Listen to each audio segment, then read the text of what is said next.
What's it been like? Tell us the good, the bad, the ugly. The first couple months are really just overwhelming. What was it that attracted you to get into real estate in the first place? I knew it was going to be hard. I knew it was going to be a lot of work. It starts with being proactive and prospecting for new business on a daily basis. Controlling what I can control, and that's what I'm doing every morning. And none of that would have happened if I wasn't calling. All right, you guys, welcome back to the podcast. Today, we have another student in our coaching program, Michelle McCann. Michelle, welcome, and thank you for being on the show. Hi, Brandon. Thanks. I appreciate it and look forward to talking to you. Yeah, absolutely. So, we were just talking off air, so to speak, and just about the ups and downs of this industry. And I want to really unpack that, I think, today. I think there'll be a lot of value that people will get from our conversation because let's face it, this industry is very, very difficult. And so I want to talk through that. So how long have you, just for context, how long have you actually been licensed? Since the end of last year, November of last year. So like 5 months now? Okay, got it. So you just have gone through really, starting in January, your first full quarter in real estate. We're making this on April 1st. And so what's it been like? Tell us the good, the bad, the ugly. Tell us what you think. Well, it's been a lot. Great, exciting. I've learned a lot. And it's been a lot of fun so far. I'm excited for what's ahead. But the first couple months are really just overwhelming. I realized there was so much I didn't know, and trying to absorb it all and to figure out, what do I need to focus on first? And it was a lot. So, yeah, but it's been really good so far. Good. And so I think that's a really good place to kind of dig in a little bit because, there's a lot of new agents that listen to this podcast or watch this show, and a lot of people thinking about getting in the industry, watch this show. And I think what's really interesting to me is really two things, Michelle, is because you're new, because you're going to lose this. If I talk to you in 10 years, you're going to lose what I'm about to ask you, which is, what was it that attracted you to get into real estate in the first place? And then after that, I want to unpack, what it's like now. But in the beginning, 5 months ago, of all the things Michelle could have done, how did you come to the realization that you want to get into this industry? Yeah, that's a great question. Well, so I was looking for something because prior to this, I was a stay-at-home mom for 12 years, and I had been out of the workforce. I came into 2020 as a single mom, and I knew I wanted something that was going to give me flexibility to be there with my 3 kids when they needed me, something that also had really an unlimited earning potential, so that there wasn't a ceiling on how much I could earn and being able to take care of my kids and myself. So I had made a list of a bunch of things, and this was one of them. And it's funny because I had actually seen some of your YouTube videos well before I got my license, and that kind of sealed it. I was like, okay, this guy sounds really cool. I like what he's saying, and watching some of the other student videos in there really was inspiring. So yeah. Isn't that funny? Like come full circle. And here you are making one of those videos and that's why I said what I said. People that are going to watch you, Michelle, were you 5 months ago that are going to watch this video, and you can have that impact on somebody else. So again, thanks for doing this. And so that makes sense. Real estate has so many upsides to it, right? And it is a very attractive business. I want to talk about the reality now that you're in it. And that's a whole nother thing, crossing that line of, okay, now you're in it. And I always tell people, it really takes you a good 4 to 6 months before you can get some momentum. Have you found that to be true? Have there been any, Michelle, big ahas, like I had no clue that this was what I was getting into, now that you're into it?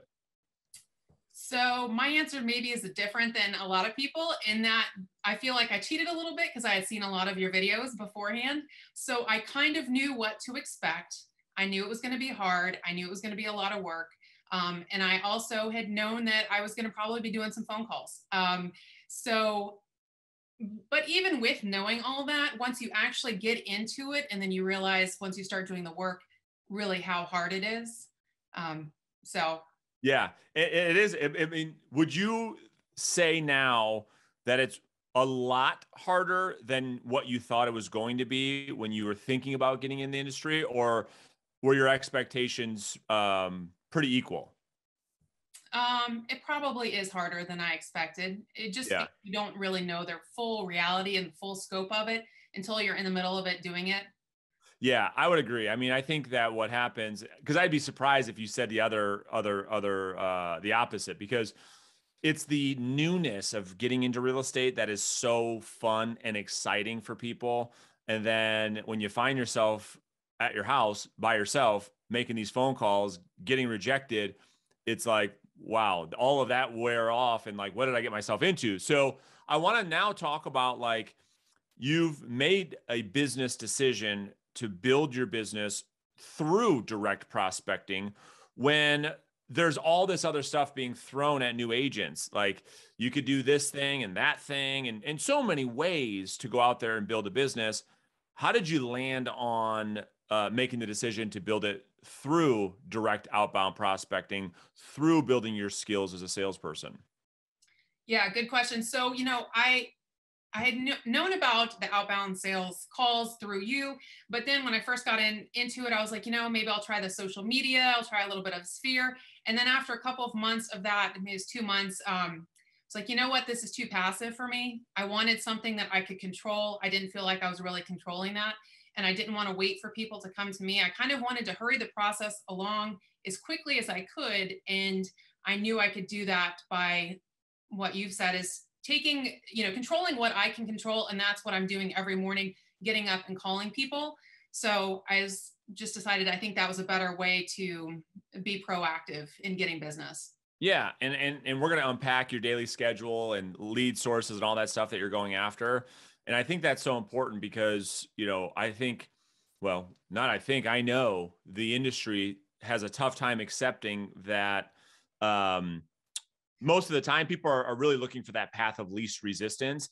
What can I do to build this business without making phone calls? I mean, that is the topic of every conversation across every company across the country most of the time.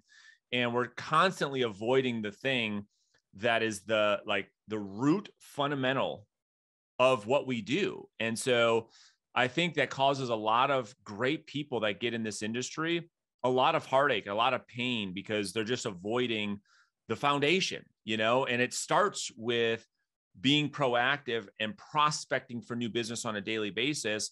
Otherwise, I think people are just, their fate is sealed, quite frankly. I think that if you just refuse, I'm just not going to prospect, I'm just going to try to do this on Canva, on social media, I think that your days in this business, it's going to be very, very, very, very difficult. Have you found that to be true? And specifically the first 2 months of like social media, and let's just call it the last 2 months of direct outbound prospecting, have you been able to set appointments, meet with real sellers, have real conversations, and have you been able to have more of those than you were through social media?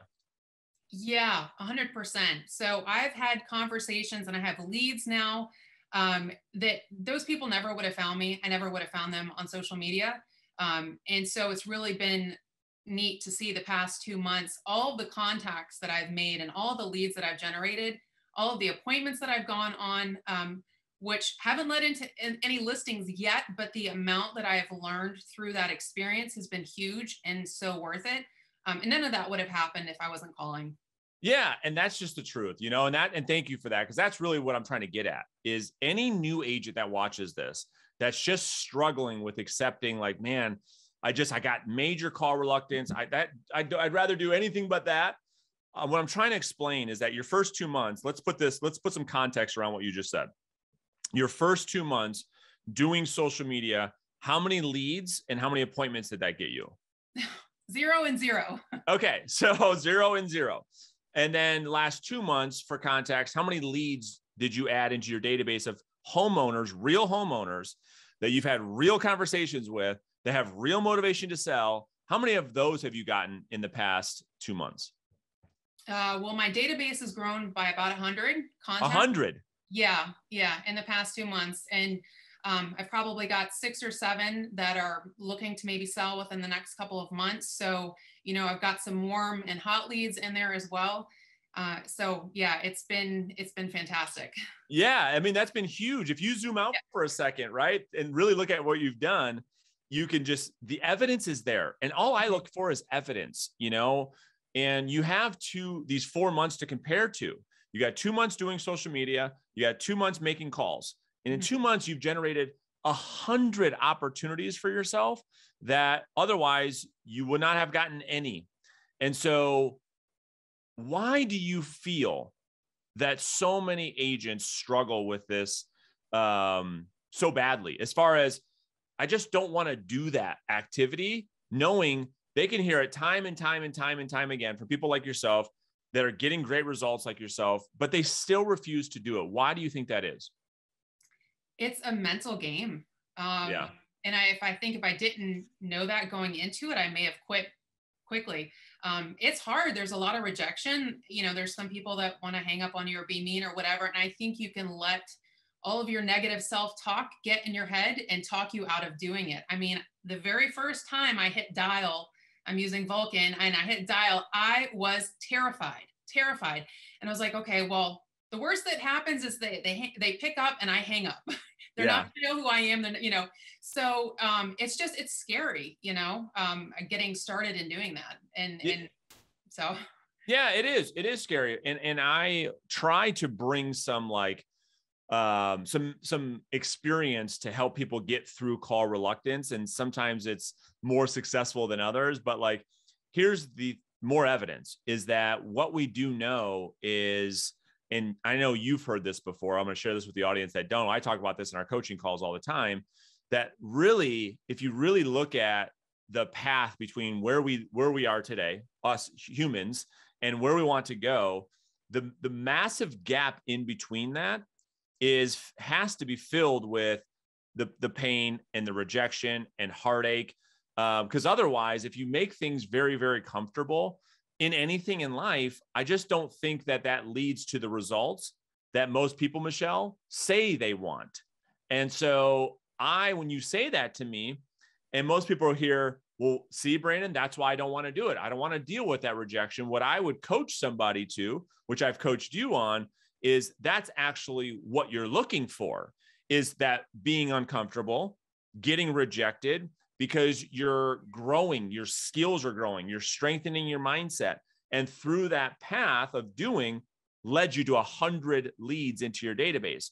Just imagine, fast forward a year from now, which I love to have you on the show again in a year from now, to see what that would manifest into. But that's the mindset and the approach that I would take, is that all of the reasons we tell ourselves why we don't want to make these calls are the exact thing that will lead us to the results that we want. Would you agree with that conceptually?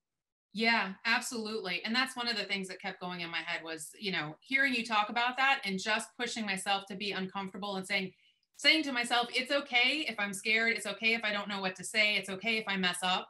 And just to keep pushing through that.